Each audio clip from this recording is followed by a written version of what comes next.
Welcome back once again, everybody, to another wonderful episode of Dynasty Queens. I'm your host, Pamela Nicole, and I have the beautiful Nia J.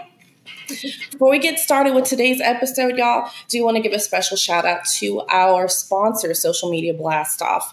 So whether you're an entrepreneur, artist, you're up and coming, you want to start your business, Social Media Blast Off is the place to go.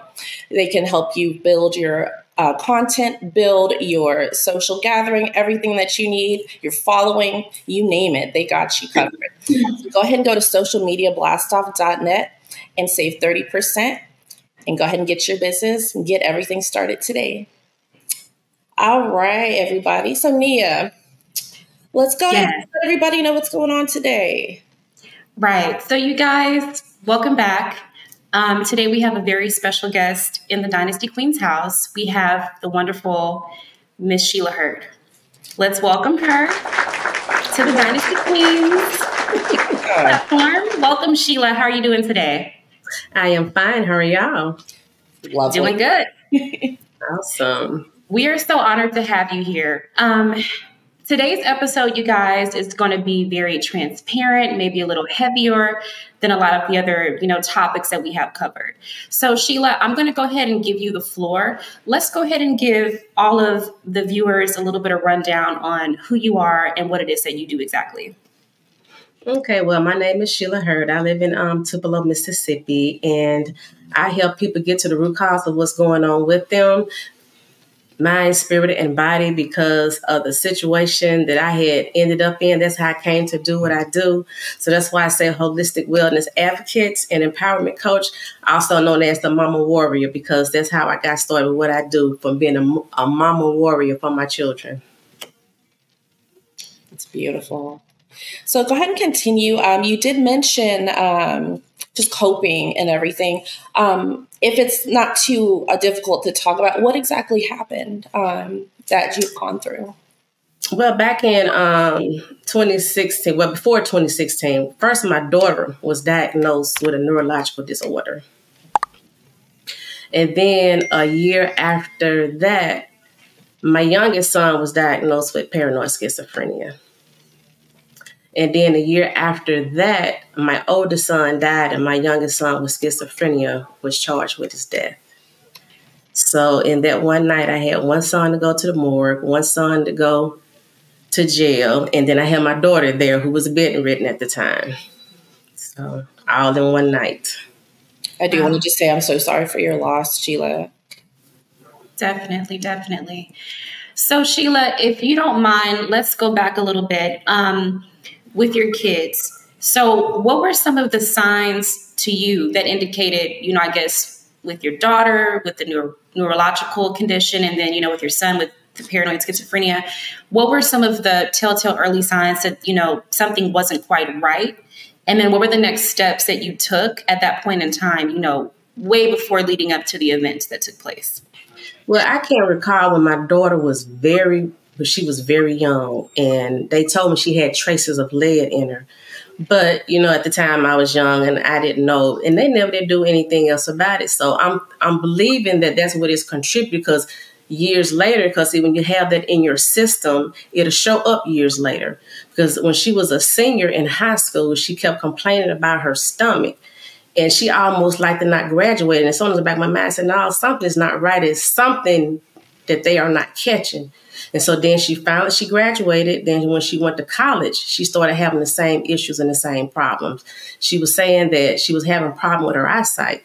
So I said, at the time I was on active duty, I said, well, we finna go home. When you go home, go to the eye doctor. So she went to the eye doctor, and they just gave her some glasses. I went back to my duty station, and then she kept on complaining. I said, well, go on and go to the doctor here. And that's when he said that there's a problem. And I had to take her to see a neurologist. And the neurologist said not only is she losing her eyesight, but she's going to begin to lose mobility in her arms and legs.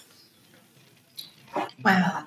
My goodness. And so then with my son, I was asleep one night.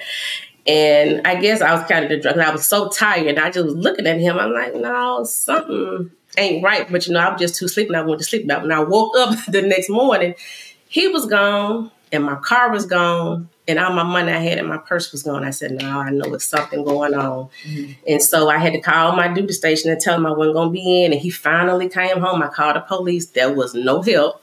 And so he finally came home because he was running out of money. So I was just so thankful and grateful that God brought him home. And then he thought he was going to get my card and go back out the house. I said, no, you go and get in the car. And we came back home to where I stayed at. And I went and had him diagnosed, and they diagnosed him with paranoid schizophrenia.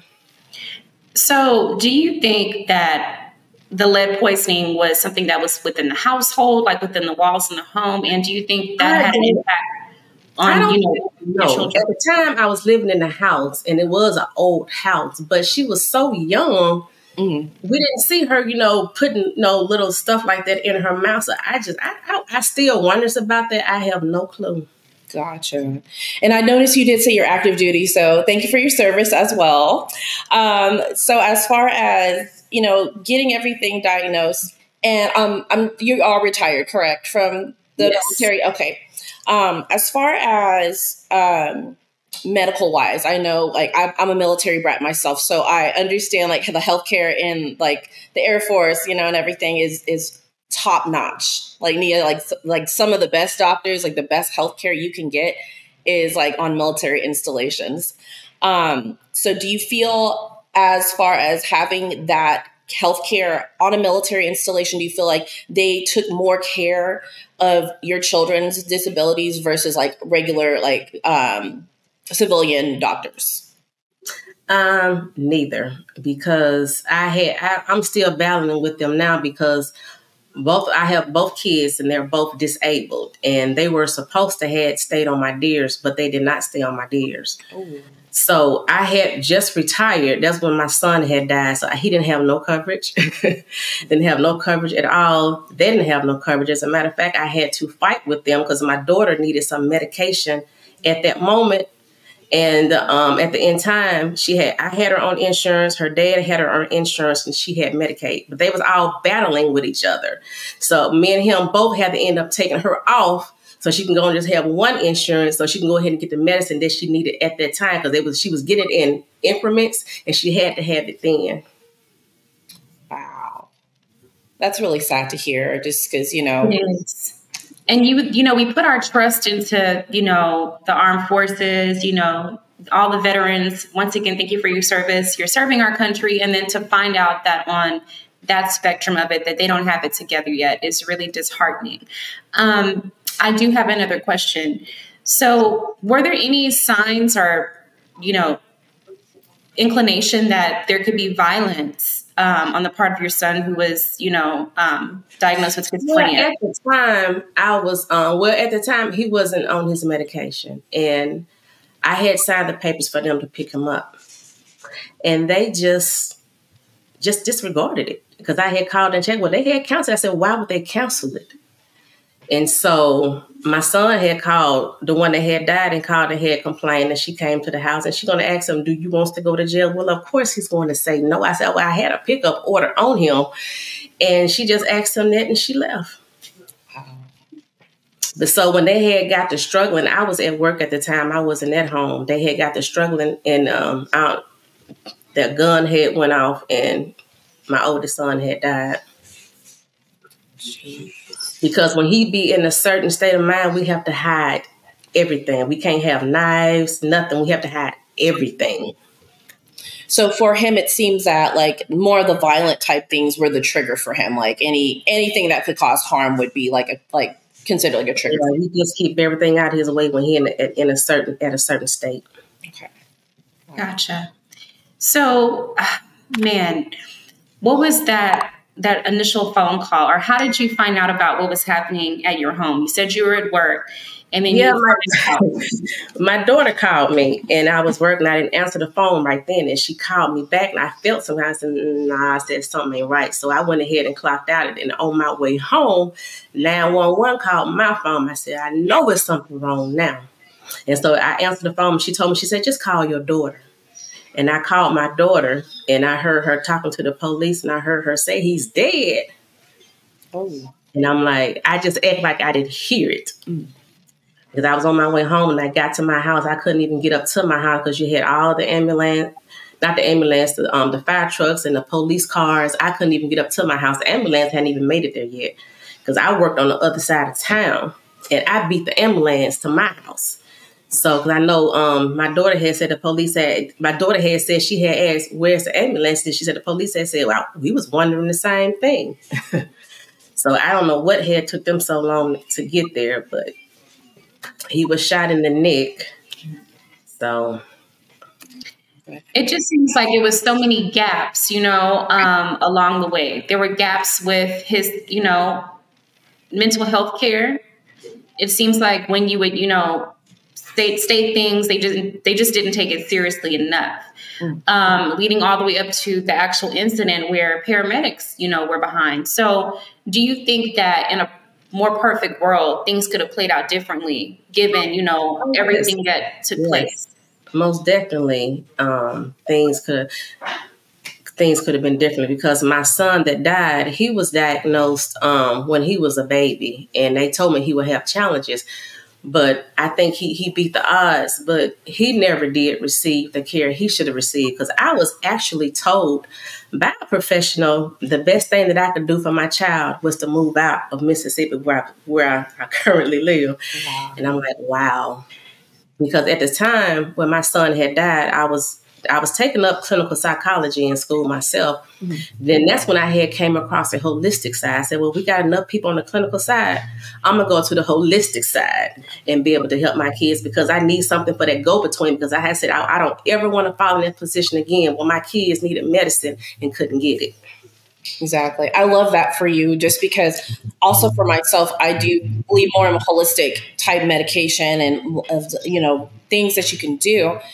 So you don't know what kind of side effects this medication that they have these days has on these kids, what, adverse reactions. It could be like a psychological thing too. You know what I mean? So you just never know. And you just got to go with what God gave us and just go that route, Yeah, sure. It took me on a journey because also what I had learned for myself is everything is connected and all things matter because it matters the environment, but you put yourself in, the thoughts that you think, what you eat, everything matters. Yes. Everything. And over time, if it's not dealt with, it can set up as illness in your body. Just like what I try to tell my kids now.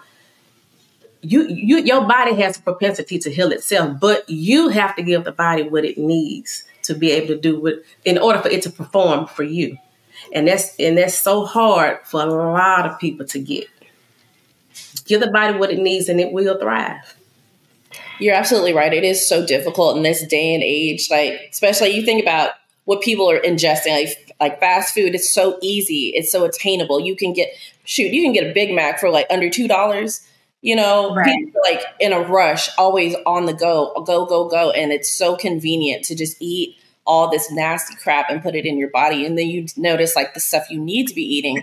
They want to charge you $8, $9, $10 for like one little salad.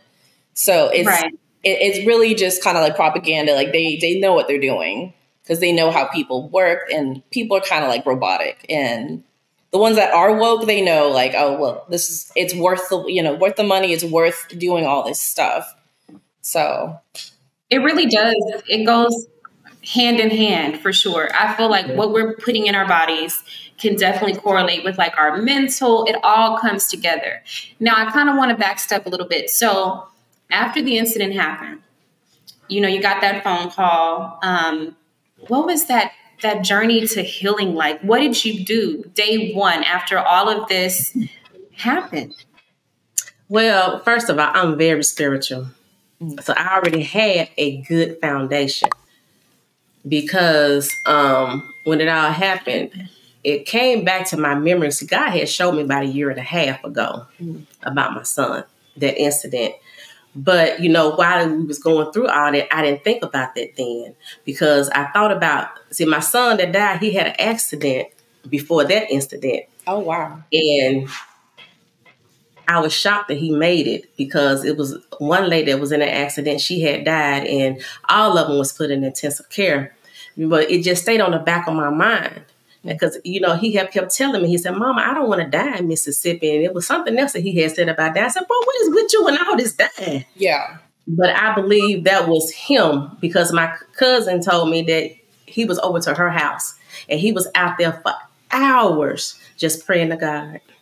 Oh my gosh. Just praying to God. So that led me to, to remember in that incident, I can remember thinking, when the sun came up, the sun was coming up the night that it had happened for the next day. And I said, you know what?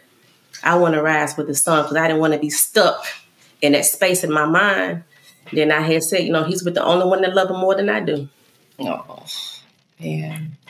I did want to ask you, as far as, we're talking about Mississippi and everything. Do you feel like, as far as like demographically and everything, do you feel like Mississippi, like just the state itself, do you feel like they are just very behind with? Oh, yes, most definitely. Yeah. Most definitely we are behind because I do the holistic stuff and it's not so really welcomed here. It's not. So I have to do a lot of educating because the mindset of a lot of people here is just not there. They still just stuck on whatever goes on. They just go along with it. And that's a problem. It's almost kind of like everybody, like just as a whole in the state is kind of like just their date. It's dated. Like they don't want to progress as far as, anything. So, and I've seen a lot of people want to like move out of Mississippi as well, just to get, I had thought about that moving out, but then I said if I moved, then they would, the ones who was really wanting to get the help, they'll never get the help. Fair. But it's just like somebody said, sometimes you have to move away and then come back. Mm-hmm. Sheila, I had a question for you. So let's go back a little bit to the day after that incident happened and took place. What did that journey to healing look like for you? We're at day one. How do you put the pieces together, and how do you keep your sanity and protect the sanity of your family? Well, like I said, I'm very spiritual, and I had the foundation that I had already built because see, I'm the type, I don't dwell in negativity. When no matter what comes at me, no matter how it comes at me, I know I got to do something in that moment because I understand that it's what I say to myself in that moment and what I tell myself in that moment is going to determine how long I'm going to stay in that space. Mm-hmm. And so it's just through a process. It's not something that's overnight. I understand, like when that incident happened, I understand what has happened, but I know it's something I got to do. I got to take this next step. I don't want to. It's not comfortable and I don't feel like it, but I know this has to be done because I got my daughter over here. She's in a wheelchair. And I got his daughter here and she was 3 years old because see, I had to become the person I needed to be for them because at one time or another, both my children have been suicidal. And so if I wasn't the person who I am right now, I wouldn't have been able to help them. Yeah. Right. And so, I meditate. My son, it bothers me sometimes, but in that moment, I know what to do in that moment. And by the end of that day, I'm good. Because I understand he's not here. He's never coming back, but he's a part of me. Yeah. And so now I have to accept it. And that's what I do. Because, I talk to God. If it's something that I talk to God a lot. Just like if something going on during the day and I get frustrated and I had to stop. I had to say, you know what? I'm frustrated. So I had to come back to myself. I had to understand who I am. I had to remember who I am and what I'm not willing to accept.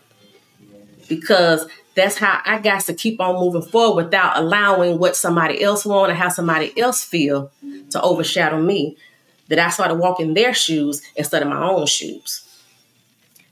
That's right. That takes a really strong and selfless person because you, of course, as a mother, you're putting your children first, but at the same time, that takes a different and unique type of strength.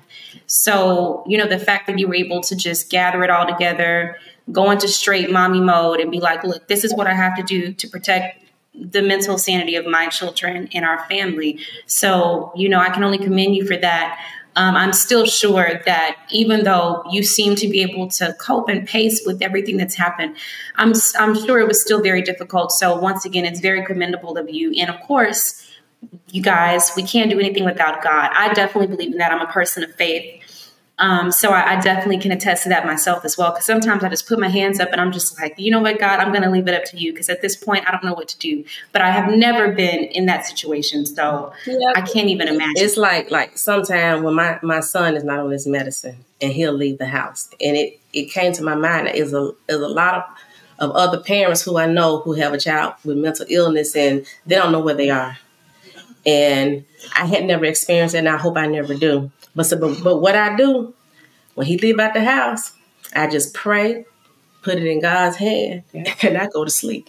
Yeah. And he'll come back home every time. But I have to do that every time. So that's how come I say, if you somebody dealing with a loved one with mental illness, if you don't know God, I would invite you to get to know him.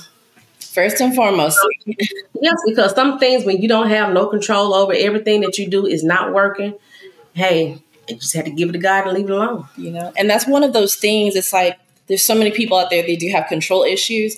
You guys kind of let that go. Like situations like that, it's just like, give it to God, you know? Because I understand it's not about me. Yeah. It's not about me, but it is about how I respond to the situation. Because see, once you can understand where you are at, because I can remember when I was in Iraq, you know, and I said to myself, you know what? This is not my home. I know I got to go home at some point in time. Then I thought about, you know, even when I'm at home, this really ain't my home. Because we only here for a short amount of time, however how long God allowed us to be here. This is not really my home. I said we really can just, you know, put it in that space that this is not my home. Like that's not my car. This is not my house. I'm just staying here for the time being. I believe we can fare a lot better in this world. Yeah, because you can't take it with you when you leave. None of it. That's true. None of it. And that perspective is really beneficial when it just comes to thinking about, you know, like you said, how short our actual lifespans are. And as I get older, I'm sure, Pam, you feel the same way. You realize like, wow, like, you know, it goes so fast, you know, it really does. So going back a little bit further now, I'm assuming you may have already had a level of PTSD before all of this transpired, just from, you know, your days of service. So this additional layer, the trauma, what would you tell someone just off the street if you have 5 minutes with someone like, and just who's going through like the worst moments of their life, and you look up, you see them and they look like they're in just complete despair. What would you tell someone who's suffering from trauma, PTSD, depression, just within a 5-minute conversation, just a simple conversation? I would have to tell them, you matter, your life matter, your journey matters. Because, you know, we all go through things in life, but see, it's really not about the journey, but it's about, you know, how you overcome that journey. That's why I have to say in that moment, that's why I come and say in that moment, while you're going through, what are you telling yourself? Mm-hmm. Because it matters. What you're telling yourself, how you feel about it, because your feelings and your emotions, they are important because this is what you are experiencing. It belongs to you. But now what can we do to get past it, to move forward? Because it's all about you. Mm-hmm. What do you think would be the most important thing for you right now that you would need to do to get past this? Because that's what it's going to take. Sheila, I had a question for you. This kind of goes in relation to like social media and stuff. Like you see a lot of families with disabled children and they parade around. I love watching, like, you know, just how they go day to day, you know, but a lot of times I notice that it seems staged. They don't show the raw footage. They don't show this is what we go through every day. Cause it's like, it can't always be peaches and sunshine. I know. No, it's not. It is not, because why do you think that is? Why do you think that they kind of just portray that like, oh, it's so easy? Well, you know, they probably have gotten past a certain point, because it's just like for me, things is going well with my son right now. Mm-hmm. But I also, too, know it can go left real fast, too, because you don't know what can happen from day to day. I mean, I don't dwell on what might happen or if this might happen. But, you know, if something happened, I'm just in the mind frame that, you know, I needs to do what needs to be done right now. Mm-hmm. And so, while it's going good, it's good. I guess you enjoy it while it's good. But, why they will portray, I don't think they'd be portraying. They just probably choosing not to do well on the negative at that time. Gotcha. That would make sense. Definitely. Sense, Man, it's just so many different aspects and layers to you really understanding who we are as a complete human being. Because, when we're small and we think about what life is going to be when we grow up, we don't think about the bumps and, the challenges along the way. I mean, we talk about them, but we really have to experience them firsthand to get a, realization of, okay, this is what life really is. So how would you sum up, what we are to expect in our day-to-day lives for someone who's like, you know what, I feel if I do everything cookie cutter by the book, it's just going to play out. What would you tell someone, who's expecting life to just go in their direction every time? Of course, someone like you who's been through so much trauma. Expect a detour. Expect a detour, because I never would have thought I would have been here in this space. Because when I was young, coming up, I'd just be glad when all my kids get grown and gone, I can go and visit them and come home. But see, that'll never be the case, because I have 2 kids with disability. So I don't expect nothing. I just deal with whatever happens. Like if I make plans and everything, I do that. But even in that, I don't expect for it to turn out this way or that way, because I have just learned, just be able to expect the unexpected. Now, the military has taught me a good thing with, the military has taught me some good lessons, though, with going through things. Because, when we have to get out here, we had to go out here and exercise and whatever. I don't care if you ain't feeling good or whatever, but you still got to go out there. Mm-hmm. And what I have noticed is when I still not feeling good and we go out there and do PT, I felt a little bit better afterwards. So I have to look at, it's not about what you're going through, but like I said, it is about how you respond. And sometimes you just got to do things just because this is what's needed. This is what's necessary. You just have to do it just because, and it'll work out in your favor. Gotcha. And Sheila, just with everything going on with yourself, at any time, because I know you are like the main caregiver for your children, have you ever just had assistance or help in caring for your kids as well, just to kind of give you a little bit of a break? I didn't at first. For about the first year, I didn't. I was trying to find, I would call places to try to get assistance, and they knew what I was asking for, but I didn't ask for the certain things that they said they didn't have that program. So it was a lady that stayed next to me, and she gave me, because she had a son that was disabled, and she gave me a name, and I called them, and I had finally got some assistance then. But here's the thing. Now, when that incident happened with my son, I guess she had came by the house one day to see my daughter, and he just walked in the room behind her, and she said she was uncomfortable. And they put my daughter off the program, so she couldn't get that assistance no more. Oh, wow. I said, well, what did he do? She said, no, he didn't do nothing. Because, it was real tight. So when he was breathing, I felt him breathing. Like, okay, but you was walking in the room, and of course, everything was tight. But he didn't do anything. But she said she was uncomfortable, and she could no longer get that service. That's insane. It's like, as a caregiver, you should be able to expect the unexpected. Especially dealing with children with like mental health issues, anything. You don't know what to expect, so you just got to be in there and prepare. I mean, I could understand if something had happened, but didn't happen. Nothing happened. That just seems so unprofessional from, a healthcare perspective, especially someone who's supposed to be a caregiver. That's really, I don't like that. That leaves a sour taste in my mouth. Mm-hmm. So how can people discern, like, when it comes to getting that help for special needs children, are looking for the right type of caregivers for full-time parents? Because of course you have to take care of the kids, you have to work. So what are some steps that people should, take when looking at the criteria for a well-suited caregiver for special needs children? Well, I finally, my mama started, she had retired from her job. So she was the godsend. Then my daughter moved back here, so she's a godsend. what I say is you have to have somebody who has compassion, first of all, because dealing with somebody with a special needs or with a mental illness is going to take a special type of person, because everybody is not going to be patient enough. And that's even from, dealing with police officers. I have had incidents with a police officer. You in the wrong profession. you don't need to be dealing with this type of issue. And this was when he was in the hospital, and the security guard, whatever, it was just horrible. I mean, they can make a situation worse. Now, I have had a police officer too, he was real nice. He was real good. And he got him even to go to the hospital, to go ahead and get a shot at that time. Because at the time he needed his shot, and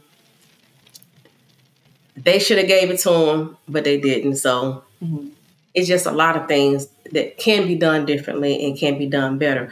But for looking for a person, you just got to have somebody who is compassionate, who actually really cares about other people. I don't care if they got a mental illness or not. Just somebody who generally care about other people and their concern, and they was best for them and not just for themselves, and then not just for, just to have it look good to say I did do this or I do that. It makes a difference. It really does makes a difference. And also, too, what I could say is in your community, you can get some people together and y'all can learn how to help each other. Because one thing that I have learned is that when you have your loved one and they are in psychosis, they're not gonna listen to you. They're not gonna talk to you. They'll do better with talking to a stranger than they would you. This is very true. And I worked in the healthcare system too. So I saw the ins and outs. I dealt with children with autism, mental health disorders as well. And Nia, you just have to, in that moment, you have to, the compassion, like Sheila said, you also have to have patience. You have to have a vast amount of patience to be able to just kind of give them the time. Because it's really, you're on their time. This has nothing. So that compassion and selflessness, it just has to be on the charts, twofold. You know what I mean? So yes. And one thing that I have noticed too is that, because I used to volunteer at the mental state hospital, and they can tell when you are sincere or not. They can. They can tell. They sure can. Because if you show them some kind of compassion, they'll give that compassion back to you. Depends on if they're not so far out there. But you got to treat them like they're a human being. You can't just ignore them, because what they're saying is real to them. Mm-hmm. Even though it might be far-fetched, it might be way out there, but it's real to them. And you got to treat them. I'm like, well, okay, well, I understand that. Oh, I would see why you would feel that way, to get them comfortable. Mm-hmm. And they'll come on in, and you can sit down there and you can have that conversation. If they're not way out there. Because if they're way out there, they're going to have to get some medication. That's just how it is. Sometimes that can be a chore in itself with them getting it. Right. I think, Pam, what you mentioned with the patients, that's something that, since you come from that world of healthcare and just, taking care of people, that's something that you definitely have to have. And I didn't think of that. I'm thinking more so of how does a person look on paper, but it really is about that, in-person interaction. So how can, I'm assuming, based on what you just said, Sheila, the actual disabled person kind of get a sense of, if the person is genuine. What are some of the characteristics? Because people can say whatever. If you're, screening someone to take care of your disabled child, what are some kind of cues or things you pick up on, maybe body language or things that you're looking for to make sure, okay, my child or, my adult disabled person is safe in their care? I mean, you're going to feel it. When somebody is genuine, you're going to feel it. That's just like with small kids today. They can feel when you are genuine. And to me, that is the biggest indicator right there. And then a lot of times what I have noticed is sometimes people offer care, but they're really not concerned about it. They're just really hoping that you don't call. So awful. But when you are talking to them, they're going to have... You can just tell, you can feel, because they're not going to be sincere, and you'll be able to see it in their body language and their facial expression. Oh, they just talking, they just saying something. It's not for real. Mm-hmm. That's just like a lot of times when you be in church, somebody get up and say, if anybody who need any help, then when you go to them after that, then they act like. But you'll have that feeling. That's the best thing that you can go by is with that. You can't go wrong with that. I've witnessed, actually in person, I've witnessed abuse. It wasn't a disabled person. I think it was an elder. Years ago, I was, young, working in retail, and I'm assuming the CNA or whatever, she took the elder or the disabled person on a shopping trip. Pam, we're familiar with the Galleria being from Houston. So it was at the Galleria, and she took this person shopping, and the person was in a wheelchair, right? So she wasn't paying attention. The lady's feet were not on the level platform of the wheelchair. So every time she pushed the wheelchair, she was rolling over the woman's feet and legs. And I was like, ma'am, look what you're doing. This is not right. So you see any type of abuse, in person of an elder or disabled person, what should a layman like me, who's just observing, what should I do? Well, first of all, you could ask her who she worked for. She may not tell you the truth. But the elderly person, they may know. They may know who it is that you can call and report it to. Because it got to be somebody who you can call and report it to. That's about the only thing you can do. You can help them in that moment right there. You can probably, if there's any type of security guard there, you can, mention that. But the best thing to do is to is to report it if you can. Yeah. Because sometimes these people don't have a voice for themselves. This is true. Yeah.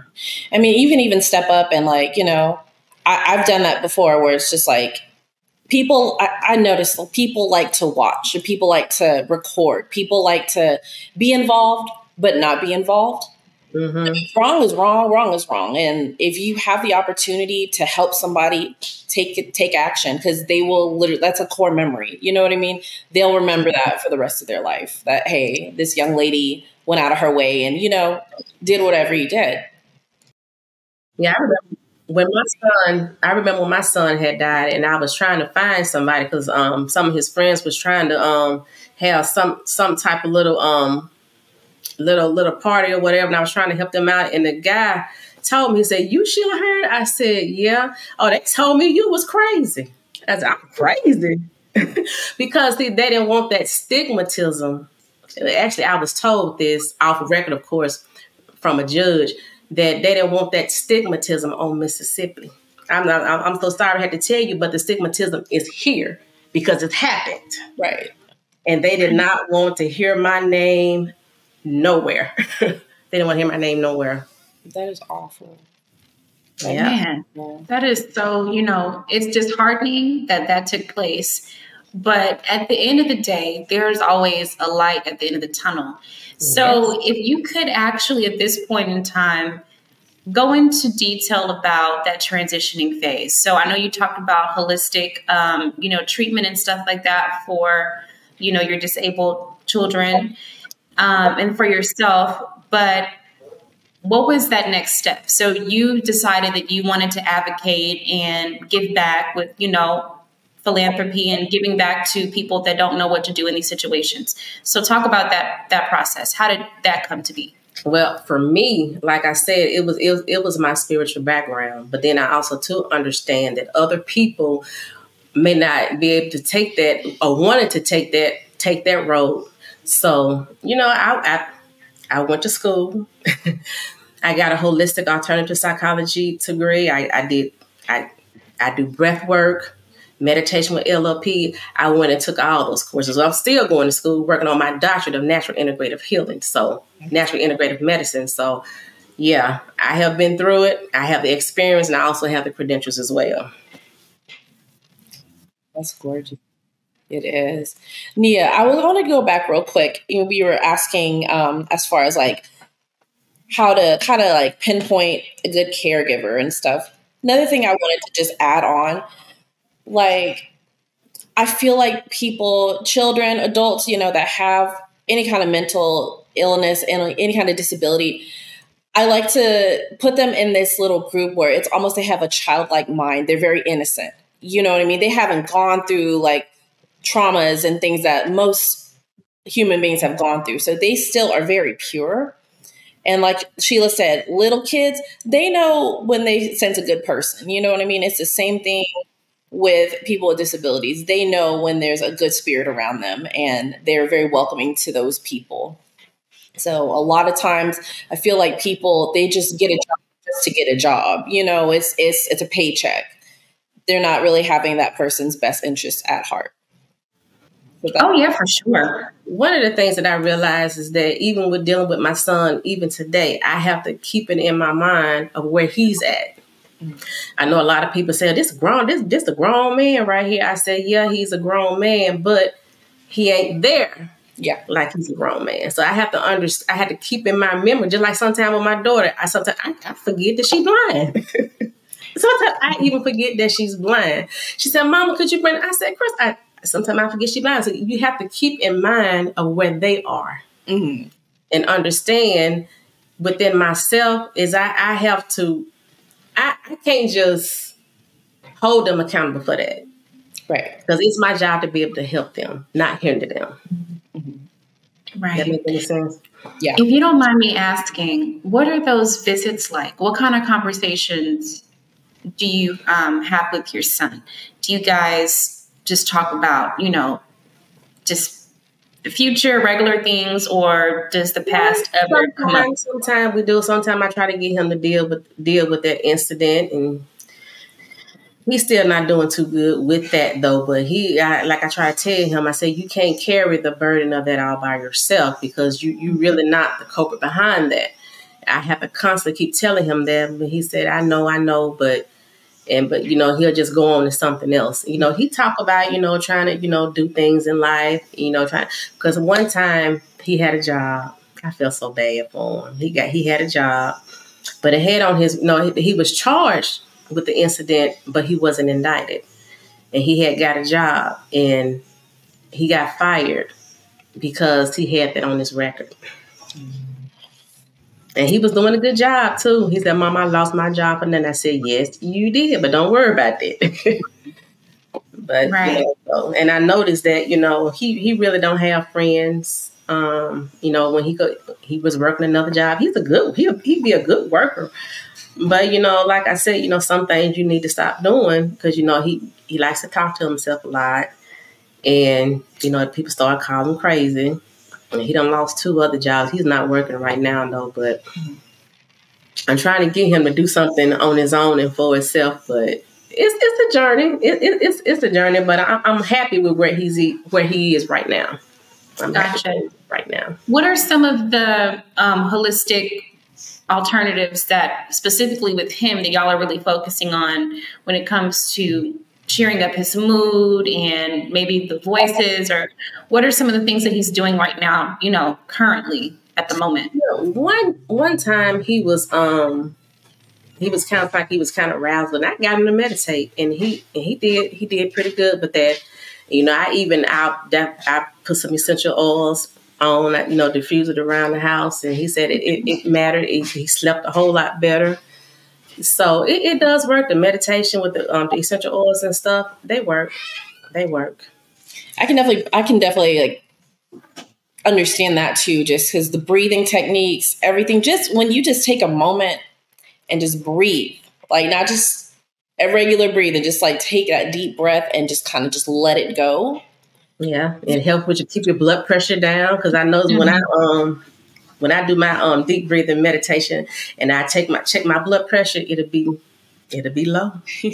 It works. It works, but you have to work it, and you have to continue to do it. It can't something you can just do right now and then stop it. What a lot of people don't know. If you haven't checked your blood pressure, you don't know if you have high blood pressure or not. That's why it's a silent killer. Mm-hmm. Yeah. So for someone who has never meditated a day in their life, and I'm like, look, I am at my wit's end. I am on the verge of nervous breakdown. What do I do? How do I start? What is the specific breathing mechanics involved? And how do I reach that Zen place that people talk about? Well, one of the things I noticed is just sitting there and just being still and just quieting your mind. Just do that for 15 minutes just to get into a practice of being still and being in that space. That helps out a whole lot. Starting there, just being quiet, just sitting there, just staying still for about 10 to 15 minutes and just quieting your mind. And all this really just, Nia, really revolves around yourself. Self-care in a nutshell. Yes, So, definitely. But I can imagine it's so much harder for someone who's dealing with, mental crisis within their own head. It has to be so much harder to accomplish that. But the fact that, your son is able to meditate and stuff, even with his state, it's remarkable to me. I feel like that's a gift that you must have with, being able to have someone just completely relax and just be within themselves. Because really it all is in our head, like all of it. yeah. Yeah, that is true. And what's really inspiring to me, I know every single person has a different timeline of grief. Like, Yes. for me, example, like one of my other best friends passed, and that was about 11 years ago. So I do still deal with it. And I've learned as time has gone on how to deal with it differently and in more of a positive manner. Because like the first 7 years was, I didn't know what to do. And I prayed about it. And finally, it came to be, time passed, and I was able to like talk about things and get it together. For you, Sheila, I mean, like I said, grief is an ongoing thing, but when do you feel you were at that point where you're like, how long did it take for you, like, to just be like, I'm at peace, I'm good, like, I can do this? I'm thinking, I think I have always been at peace with it. Like I said, 1.5 years before the incident happened, God had already showed me that. And when it happened, it took me back to that moment that he showed me that. Mm-hmm. And like I said, I still have my moments now, but like I said, when I do, I just know what to do in that moment. By the end of the day, I'm good. But one of the things that I have learned is the best time for a person to work on themselves is when things are going good. Because when they end up going through something, they're not going to listen. Mm-hmm. They're not going to gravitate. The first thing they're going to say is, I don't want to hear that right now. But then when you're working on yourself while things are going good, you will be more open. You are willing to do the things that you need to do to get into a practice of doing things. And when you're going through something, you wait, say for instance, you was in this good relationship. Now you done found this person cheating. You don't want to hear nothing. Mm-hmm. You're not going to listen to nothing. You're not going to do anything positive, because that's how you learn to do what you need to do in that moment. Because this is what you've been practicing on while things was going good. And I think that makes a whole lot of difference. Because a lot of times when you be working with people, unless they done got to a certain point in their life and then they just done got tired, they done hit rock bottom, you really can't help them. So that consistency is what it's all about. You have to be consistent, you guys, is what Sheila is saying. Every day that you wake up. I know what I really started doing is I just thank God. Even when, I just talk to him. Even when things are going great, I'm like, just thank you. Just reminding myself of the blessings and things that I do have. Of course, we are never, as humans, 100% satisfied ever. It's part of our evolution. I feel it's part of us, like, wanting more in life, that we're never completely satisfied with anything. I think that's a good thing. It applies pressure to us, and positive pressure can be a good thing. You know what I mean? Something that keeps you moving. But I think you kind of hit the nail on the head, Sheila, when you said that consistency and just doing the same thing every day. And then that way, when everything just crumbles, you kind of know already, okay, this is what I do. And this is how I can, get over it. Yeah, it's in that moment is important. In that moment, what you tell yourself, what you say to yourself, what you tell you, and it got to be something positive. Yeah. For me, negativity, we don't jive too good. Cause like you got the angel on one side, the devil on one side. Mm-hmm. And I have got to a point where I have learned to put them to. I'm in control. Right. Did you experience any negativity from people? Maybe not supposedly in your inner circle, but maybe people around you, maybe that you were related to, or in your working, or with former friends that just really were negative about the whole situation. Like, wow, how are you moving on? How do you distance yourself from that? What do you tell us? I shut them down quick, just like they'll tell me, how do you still have the love for your son after what happened? Because he's mine. Right. Because he's mine. And I understand where he's at. And if my son was still alive today, he would tell you, leave him alone. Mm-hmm. Yeah. And that ends that. It's the audacity people have to just even part their lips to say some of the things that they think that they can just say to people. It just boggles my mind, honestly. You know? Yeah, because when that incident had happened, an officer had told me you need to go on the TV and tell my side of the story, because I wasn't planning on doing it, and I'm glad I did, because they was planning on throwing him away. But when I went on there and told them what happened and why it happened and how he wasn't picked up, so that put a monkey wrench in what they was in their plans. That is awful. Because I had talked with a judge and he had said, I heard about that case, but I didn't hear nothing about he had a mental illness. So they're painting a certain picture. They didn't tell like all the details. And so I'm glad I did go on there and tell that story.